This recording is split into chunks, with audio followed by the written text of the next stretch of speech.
अस्सलाम वालेकुम। कैसे हैं सब? उम्मीद करती हूँ सब ठीक होंगे। अल्लाह का शुक्र है जी, मैं भी ठीक हूँ। आज के व्लॉग में मैं पराठे बना रही थी। मेरा बिल्कुल भी दिल नहीं चाह रहा था पराठे बनाने का, लेकिन बच्चों की फरमाइश थी कि जी हमने आज पराठे खाने हैं। तकरीबन 3 या 4 दिन के बाद पराठों की फरमाइश हुई थी। तो मैंने सोचा कि चलें जी, अब इन्होंने कहा है पराठे, तो यकीन कीजिए मैं बिल्कुल बेदिली के साथ मैंने आटा गूँधा। क्योंकि मेरा बिल्कुल भी दिल नहीं था, लेकिन माशाल्लाह से फिर मैं एक्टिव हो गई जब किचन में गई। ताज़ा-ताज़ा मैंने आटा गूँधा, आटे को मैंने साँस भी नहीं लेने दिया, तो जी मैंने इसका 4 रोटियों के बराबर इकट्ठा ही ना मैंने आटा ले लिया। 4 पेड़ों का आटा मैंने लेके, आटा नरम था, उसी तरह मैंने जिस तरह पराठे के ऊपर घी लगा के, हुश्का लगा के उसका रोल बनाते हैं, तो मैंने सोचा कि आज मैं डिफ़रेंट स्टाइल के फटाफट ना पराठे बनाऊँगी। तो वाक़ई बहुत जल्दी बने, ये ट्रिक मेरी काम कर गई। तो मैं आपके साथ भी शेयर कर रही हूँ। ऐसे मैंने 4 पेड़ों का आटा लेके उसको फैला के नमक ऊपर हुश्का डाला और ऑयल डाला, और उसको मैंने रोल करके ऐसे लंबा सा करके उसको मैंने कर्ल्स डाल-डाल के उसके पेड़े बनाती जा रही थी, जितना-जितना मुझे पेड़ा चाहिए था, और उसको मैं छुरी के साथ कट कर रही हूँ और रख दूँगी एक साइड पे। माशाल्लाह से बहुत अच्छे मेरे पेड़े रेडी हो गए थे। ये मुझे अपने दिमाग से मैंने सोचा कि ऐसा करती हूँ और फटाफट ना हाथ भी नहीं दुखेंगे, हाथ घुमाने भी नहीं पड़ेंगे, और आराम से काउंटर पे ही पेड़े बन जाएँगे। तो ये जी मैंने तरीका अपनाया, मुझे बहुत अच्छा लगा। इसके पराठे भी बहुत अच्छे बने थे, क्रिस्पी बने थे, सॉफ्ट बने थे, और मैंने इसलिए फिर आपके साथ ये शेयरिंग की है। कि अगर आपका बारी-बारी एक-एक करके आटा लेना, उसको बेलने का दिल ना करे, तो आप ये 5 मिनट भी नहीं लगे थे मुझे इनको बनाने में। यहाँ पे मैंने कहीं पे वीडियो स्टॉप नहीं की, कहीं मैंने रोकी नहीं, और ये देखिए बस कैमरा जब ऑन था तो ये बनते जा रहे थे। मेरा ख़्याल है 4 से 5 मिनट भी नहीं लगे होंगे कि मैंने पराठे भी तवे पे डाल दिए थे। तो माशाल्लाह से 4 बच्चों के और एक मेरा, हम 5 पराठे थे। तो मैंने यहाँ पे जी बना लिए, और जल्दी से फिर मैंने लगे हाथ ना मैंने तवा भी रख दिया चूल्हे पे, और यहाँ पे मैं पेड़ों को बेलना शुरू हो गई। माशाल्लाह से बहुत अच्छा मेरे बेलन से पराठे बेले गए थे। जैसा कि आटा बहुत नरम होता है, ताज़ा होता है, तो उसको थोड़ी देर रेस्ट हम लोग करवाते हैं या फ्रिज में रख देते हैं। ऐसा मैंने कुछ भी नहीं किया था। आटा माशाल्लाह से बहुत अच्छा गूँधा गया था, और बड़े ही फ्रेश जो थे मेरे पराठे बने। तो मैंने सोचा कि आपको ये आइडिया देती हूँ। दरअसल जो मुझे बहुत ईज़ी कोई लगे, ट्रिक लगे, कोई टेक्नीक मुझे खाने-पीने से रिलेटेड हो, तो मेरा दिल चाहता है कि मैं शेयर करूँ, अगले को भी आसानी हो। जल्दी हो या आपका दिल ना करे लंबा चौड़ा काम करने का, तो ये बहुत ही अच्छा और शॉर्ट तरीका है पेड़े बनाने का, कि एक दफ़ा ही आप फैला के उसको अच्छी तरह से, जिस तरह हम पिज़्ज़े की डो इकट्ठी ले लेते हैं, बाद में उसके पेड़े वगैरह बेल लेते हैं, तो उसी तरह आप अपने पराठों के पेड़े भी आसानी बना सकते हैं। तो ये देखिए माशाल्लाह इतने नरम मज़ेदार, मतलब फटाफट बेलने का भी मज़ा आ रहा था, सॉफ्ट बहुत और बहुत अच्छे। और यहाँ मैंने आपके सामने ये पराठा बना के ना आपको दिखाऊंगी कि ताज़े आटे का भी बहुत अच्छा पराठा बनता है। दरअसल सारी बात होती है हाथ पे ना रोटी बनाना का एक तरीका बैठ जाता है कि झिझक ख़त्म हो जाए ना अगर, तो आप ताज़े आटे की भी बहुत अच्छी रोटी या पराठा बना सकते हैं। तो ये देखिए मैंने यहाँ पे तवे को गर्म होने के लिए पहले ही रख दिया था हल्की आंच पे। यहाँ पे डाला जी मैंने पराठा, और साथ ही साथ दूसरे पेड़े भी मैं बेल रही हूँ पराठे के। कि यहाँ ना एक के बाद एक मैंने फटाफट बहुत कम टाइम में मैंने जल्दी पराठे बना लिए थे। देसी घी के मैंने बनाए थे ये पराठे। घी भी मैंने माशाल्लाह से घर में खुद रेडी किया था। जो हमारा दूध आता है, हम दूध लेते हैं ना, तो उसको उबालने के बाद बहुत अच्छी माशाल्लाह उसमें मलाई आ जाती है, कि हाथ के हाथ मैं वो मलाई जो फ्रीज़ कर देती हूँ, और जब तकरीबन मेरे 2 बाउल भर जाते हैं, तो मैं आराम से ना घी बना लेती हूँ। घी माशाल्लाह बहुत अच्छा बना था, इतनी प्यारी और मज़े की खुशबू थी। अक्सर औक़ात हम किसी के घर में जाएँ या कभी बाहर से स्मेल आती है किसी के घर से कुछ खट्टी सी या बिल्कुल भी अच्छी स्मेल नहीं आती। वो लोग घी निकाल रहे होते हैं, अक्सर ख़राबी होती है उनकी मलाई में। लेकिन हमारे घर में जो घी मैंने निकाला था, मेरे बच्चों को बहुत अच्छी खुशबू लग रही थी और वो ये समझ रहे थे कि मैं बटर के पराठे बना रही हूँ। लेकिन मैंने उससे बताया बच्चों को कि नहीं, मैं ना घी के पराठे बना रही हूँ। इतनी अच्छी मतलब खुशबू थी। तो ये मेरे अपने घर का मैंने अपने हाथों से निकाला हुआ देसी घी था, जिसके मैं पराठे रेडी कर रही थी। एक दिन पहले ही मैंने घी निकाला था, तो मैंने सोचा कि चलें जी, आज पराठे बनेंगे देसी घी के। देसी घी को सेव करने में मलाई और निकालने में टाइम लगता है, लेकिन ये बड़ी जल्दी ख़त्म हो जाता है ना जब सामने घी रखा हो। फिर दिल चाहता है कि हर चीज़ में हम घी लगाएं, ब्रेड को के स्लाइस को घी लगा के गरम किया जाए ना, तो बहुत अच्छी खुशबू, बड़े मज़े के, बड़ा अच्छा फ्लेवर आ जाता है। उसी तरह पराठे भी दिल करता है देसी घी के बनाएं, दालों को भी तड़का लगाने का दिल करता है देसी घी का लगाएं। तो ऐसे ना बड़ी जल्दी ख़त्म हो जाता है घी। इसको सेव करके निकालने में घी टाइम लगता है। तो ये देखिए आपके सामने बहुत अच्छे बड़े मज़े के पराठे जो थे ना रेडी हो रहे थे, अंदर से बहुत सॉफ्ट, बाहर से क्रिस्पी, कि हम ये पराठे आराम से चाय के साथ भी ले सकते हैं। सालन अचार वगैरह भी ना हो, इतने अच्छे बने थे कि हम आराम से चाय के साथ भी खा सकते हैं। तो यहाँ पे पराठे बना रही थी, साथ में आज बनाने थे जी मैंने बर्गर, जो बहुत दिनों से डिले हो रहे थे। आज बनाती हूँ, कल बनाती हूँ, इसी चक्कर में ना रोज़ ही डिले हो जाता था। जो बर्गर के बन्स थे वो मैं कुछ दिन पहले के ले आई थी, लेकिन वो कुछ दिन पहले तो किचन में रखे, फिर मैंने फ्रिज में रख दिया कि टाइम नहीं था। शामी कबाब कुछ दिन पहले मैंने बनाए, लेकिन वो ख़त्म हो गए। फिर मैंने उन कबाबों के ना होने की वजह से मैंने जो है ना ये डिले कर दिए। लेकिन आज के व्लॉग में आपको मैं बर्गर बनाना भी दिखा रही हूँ। साथ ही साथ लगे हाथ मैंने ना रात के लिए सालन भी रेडी कर लिया था। मैंने चिकन कढ़ाई बनाई थी, और ये जी मटेरियल है शामी कबाबों का। इसके अंदर मैंने कुछ बोनलेस और कुछ हड्डी वाला जो भी लेग पीस मेरे पास घर में मौजूद थे, उनको मैंने लिया और उतनी ही मैंने दाल ली और मसाले वगैरह डाल के ना शामी कबाबों के मैंने दूसरी साइड पे पकने के लिए रख दिया। और साथ ही यहाँ पे मैं जो है चिकन कढ़ाई बना रही थी, और साथ ही ये देखिए शामी कबाब का मटेरियल रेडी हो रहा था कि अब इनके आज बर्गर बना के काम ख़त्म करना है। तो यहाँ पे मैंने चिकन को दाल से निकाल लिया और चिकन को मैंने मशीन के अंदर चॉप कर लिया, बिल्कुल पीस लिया जैसे होना चाहिए। और जो चिकन था ना उसको मैंने फोक की मदद से इसको मैंने यूं धागेदार लच्छेदार कर लिया कि इस तरह से ये इसके जो लच्छे हैं ना नज़र आने चाहिए कबाबों में। मशीन के अंदर बिल्कुल ही कीमा हो जाता है, उस तरह से कबाब खूबसूरत नहीं लगते। लेकिन बर्गर में जो कबाब डालते हैं ना वो ऐसे ही बनाने चाहिए कि लच्छेदार चिकन भी आए और दाल जो है वो भी इस तरह पिसी हुई हो। और इसमें मैं हरी मिर्ची और हरा धनिया नहीं डालूँगी, क्योंकि कबाबों ने तो बर्गर के अंदर जाना है। वैसे सर्विंग के लिए हम ये कबाब फ्राई करें तो इसके अंदर हरी मिर्च और हरा धनिया लाजम डालना चाहिए, खूबसूरत लगते हैं। धनिए के बगैर तो वैसे ही किसी भी खाने में ना रौनक नहीं आती। कबाब में मैं नहीं डालूँगी जो मैंने बर्गर के लिए तैयार करने हैं।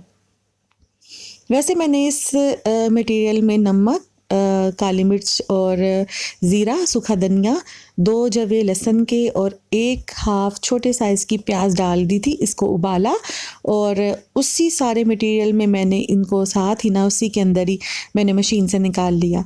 ये जो मेरी मशीन है ना, ये मेरे छुटकू साहब आ जाते हैं और ये मशीन को ना बहुत इंजॉय करते हैं जब भी मशीन ऑन करूँ। यहाँ पे आप देख सकते हैं मैंने सलाद काट के रखी है, अंडों को निकाल दिया है, शामी कबाब रेडी करके रख दिए हैं। अब मैं शामी कबाबों को फ्राई करूँगी। सलाद काट के रख दी थी, चटनियाँ रेडी कर दी थी, मायोनीज़ केचप बाहर निकाल के रख दी थी।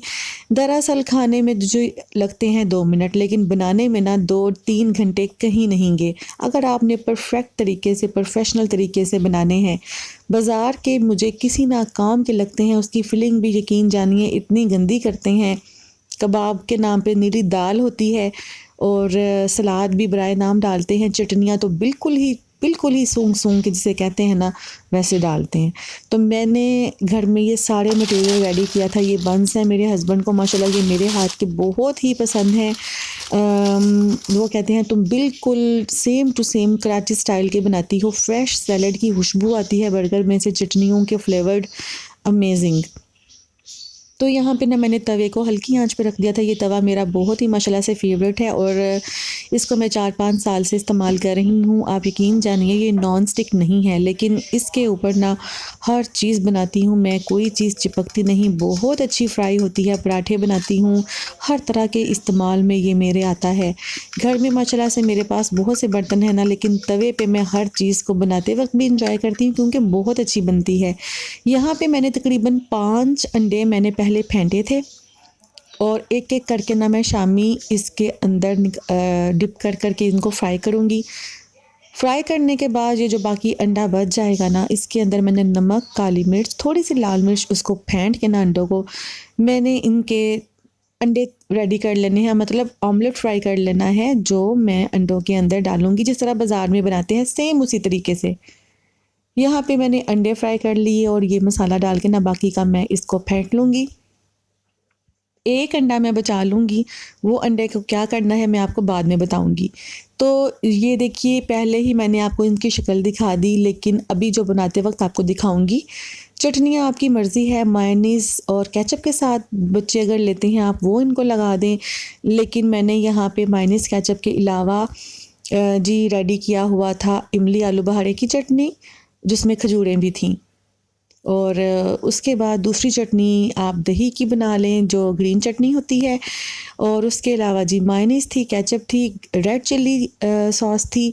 फिलिंग आपकी अपनी मर्ज़ी है, बच्चे जो खाते हैं उनको वो फ़िल करके दें, बड़े जो खाते हैं वो फ़िल करें। मेन चीज़ है जी इसके अंदर जो हमने डालना है कबाब, वो मज़े का होना चाहिए। और सेकंड आपका ऑमलेट में नमक मिर्च बहुत अच्छी मज़े की होनी चाहिए। फीका अंडा बर्गर में बिल्कुल जायका जो ना ख़राब कर देता है।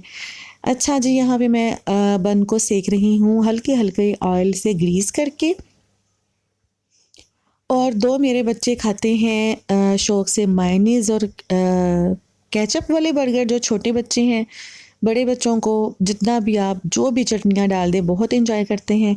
अपने लिए मैं बनाती हूँ, मेरे और मेरे हस्बैंड के लिए मैं खूब स्पाइसी सलाद डाल के, मसाले डाल के और खूब सारा चटनियाँ वगैरह डाल के रेडी करती हूँ। यहाँ पे मैं जो सबसे पहले जो छोटे वाले बच्चे थे ना उनको भूख बहुत लग रही थी, तो मैं उनके लिए पहले रेडी कर रही थी। साथ-साथ जी तवे से उतरते हुए गरमा-गरम बर्गर जो है उनको मैं आवाज़ें दे के बुला-बुला के देती जा रही थी, उनको सर्व कर रही थी कि ये गरम-गरम खा लें, ठंडे होने का ना फिर मज़ा नहीं आएगा। तो जिस तरह से उनको केचप और जितनी मिकदार में मायोनीज़ पसंद थी ना, और हल्का-सा सैलेड डालते हैं, वो सैलेड ज़्यादा नहीं डालते क्योंकि वो भी छोटे हैं, तो वो सादा-सादा बर्गर पसंद करते हैं। लेकिन बाज़ार से लाखों हज़ारों गुना अच्छा मज़े का बनता है। उनका तो शामी कबाब भी बिल्कुल बराए नाम होता है, पतला-सा और ज़रा-सा वो डालते हैं और बिल्कुल दाल से भरा हुआ। तो यहाँ मैंने काफ़ी बड़े-बड़े शामी बनाए थे, तकरीबन 2-3 के बराबर मैंने ना एक ही बना लिया था, ताकि डबल-डबल इसको मतलब लेयर ना लगानी पड़े, बर्गर खाने में आसानी हो, सभी चीज़ें भी डल जाएँ और बर्गर हैवी भी ना हो। तो जी यहाँ पे मैंने फिर सबसे पहले केचप लगाई, उसके ऊपर मैंने कबाब रख दिया, उसके ऊपर मैंने रेड चिल्ली सॉस डाल दी थी, और यहाँ पे मैंने कैबिज डाली, हल्का-सा मैंने खीरा डाला, प्याज़ डाला, और जी मैंने टमाटर डाले। टमाटरों का भी बहुत ही आला फ्लेवर आता है बर्गरों में। ये जो कराची स्टाइल बर्गर हैं वो यही हैं। तो यहाँ पे ना मैंने ये सारी चीज़ें डाल के लो लास्ट वाला ऊपर वाला बर्गर का हिस्सा था उसको भी मायोनीज़ लगाई, और छोटे वाले बच्चों को जी ये मैंने हल्के-फुल्के बर्गर रेडी कर दिए थे। तो बाद में मैं बड़े वाले बच्चों के लिए बनाऊँगी, उसके बाद जो मैंने अपना बर्गर रेडी किया था उसमें मैंने खूब मसाला डाला था, खूब सलाद डाली थी, चटनियाँ भी मैंने भर-भर के डाली थी। तो ये जी अब उनको जाएँगे। ये है वो इमली आलू बहारा खजूर की चटनी, जो मैंने बना के काफ़ी देर पहले की रखी हुई है। मैं इसको फ्रीज़ कर लेती हूँ। कोई दही बड़े घर में बनाने हों, चाट बनानी हो, शकरकंदी खानी हो, या फिर इस तरह के कबाब या कोई भी चस्के वाली चीज़ें, तो मैं ना उसको नीम गर्म पानी के एक बाउल में ये डिब्बा रख देती हूँ, मेल्ट हो जाती है और ये हम आराम से ना हर चीज़ में डाल लेते हैं, और मैंने इसको फ्रीज़ करके रखा हुआ है। तो यहाँ पे जी जो मैंने अंडा बर्गरों का बनाया था वो मैंने इसके ऊपर लेयर लगाऊंगी एंड पे, और इसके ऊपर मैं अब वो बर्गरों को बंद कर दूंगी। आगे बारी आ जाती है जो स्पाइस हैं, स्पाइसी बर्गरों की और देसी चटनियों की। ये वो बर्गर बनेंगे देसी चटनियों के। देखिए फ़िलिंग आप अपनी मर्ज़ी से कर सकते हैं, जैसी चाहे आपने फ़िलिंग करनी है। कुछ घरों में बच्चे सलाद शौक़ से नहीं खाते, प्याज नहीं खाते, टमाटर निकाल देते हैं और बस आपने बर्गर रेडी करते वक़्त इसकी फ़िलिंग जो है ना अपनी मर्ज़ी की करनी है। जिस तरह से मैं अलग-अलग फ़िलिंग के बर्गर बना रही हूँ। बस कबाब और ऑमलेट और चीज़ें सारी उस टाइम घर में मौजूद होनी चाहिए। यकीन जानिए बहुत टाइम लगा इनको अरेंज करने में, बनाने में, क्योंकि शामी कबाब भी ना मैंने इसी टाइम रेडी करने थे, क्योंकि मेरे पास जो पहले शामी कबाब थे वो ख़त्म हो चुके थे। तो बर्गरों को बनाने के लिए मुझे उसी दिन ये काम करना पड़ा। काम बहुत लंबा हो गया था, तो लेकिन अल्लाह का शुक्र है मैंने ये बना के ना इसको तो ख़त्म किया। दिमाग से में एक चीज़ थी, ये बनाने हैं, बन कहीं ख़राब ना हो जाएँ।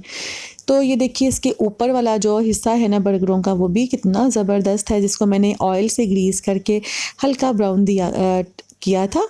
तो बहुत ही प्यारा कलर आया था। बच्चों ने माशाल्लाह इतना एंजॉय किया, इतने खुशी से खाए, इतने मज़े से खाए और बहुत तारीफ़ भी की।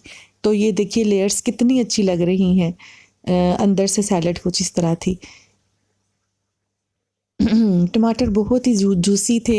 गोभी को मैंने ऐसे ही खाया, वो भी बहुत ही मज़े की थी।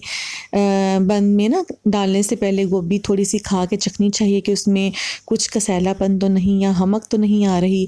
प्याज जो मैंने सलाद के लिए काटे थे उनको मैंने अच्छी तरह से पानी में मसल के नमक के साथ फिर उसको मैंने वॉश किया, फिर मैंने सलाद में ऐड किए थे।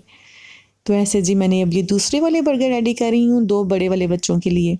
तो इसके अंदर मैंने चटनियाँ, ketchup, mayonnaise, red chilli sauce और आलू बहार इमली की चटनी वो भी सब डाली थी। तो ये जी हो गए 2 बड़े वालों के लिए बर्गर रेडी। अब आपको जो मैंने व्लॉग के स्टार्ट में बताया था कि एक अंडा मैं निकाल के अलग कर लूँगी और आपको दिखाऊँगी कि उस अंडे का मैंने क्या करना है। उस अंडे को अभी मैं आपको दिखाती हूँ जी क्या करना है। वो अंडा बर्गर के ऊपर लगता है, बन के ऊपर वाले हिस्से पे तवे के ऊपर, जो सेम मैंने बाज़ार में बनता हुआ देखा था, मैं उसी तरीके का बनाऊँगी। थोड़ा सा डिफरेंट स्टाइल का, उसकी भी लुक बहुत अमेजिंग आती है। डबल टच हो जाता है अंडे का और खूबसूरत भी लगता है, खाने में भी बहुत मज़े का लगता है। तो ये जो बाकी के जो अब अगले मैं रेडी कर रही हूँ ना, ये वो तरीका है जो मैंने बाज़ार में देखा था जी। उन्होंने तवे के ऊपर थोड़ा-सा ऑयल डाला था और नमक मिर्च डाल के अंडे को फेंट के ऐसे तवे पे पूरा अंडा फैला देना है और इसके ऊपर जो बर्गर के ऊपर वाला जो हिस्सा है ना, तिल जिस पे लगे होते हैं, ये हम लोगों ने उल्टा करके इसको अच्छी तरह से अंडे में प्रेस करके दबा देना है। 2 मैं बना रही हूँ 1 अंडे के।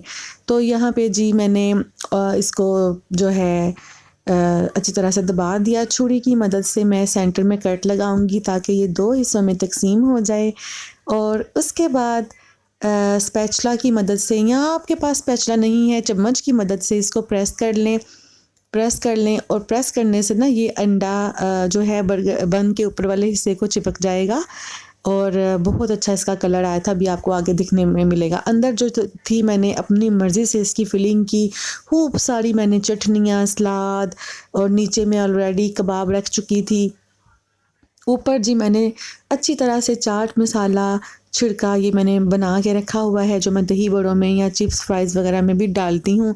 बन्स के ऊपर मैंने अच्छी तरह से ये डाला और उसके ऊपर ये जी एंड पे रख दिया मैंने ये अंडे वाला ऊपर वाला हिस्सा जो बन का मैंने आपको दिखाया था। सेम ये वो लुक आई है जो बाज़ार में लुक आती है और इसके अंदर भी मैंने बंद करने से पहले अंडा रखा था और मायोनीज़ लगा के और उसके ऊपर ये मैंने वो रखा है। देखिए कितना ज़बरदस्त लग रहा है, सेम बाज़ार का लुक दे रहा है, लेकिन खाने में टू मच मज़ेदार, बहुत ही माशाल्लाह से ज़बरदस्त था। दुआओं में याद रखिएगा। अल्लाह हाफ़िज़।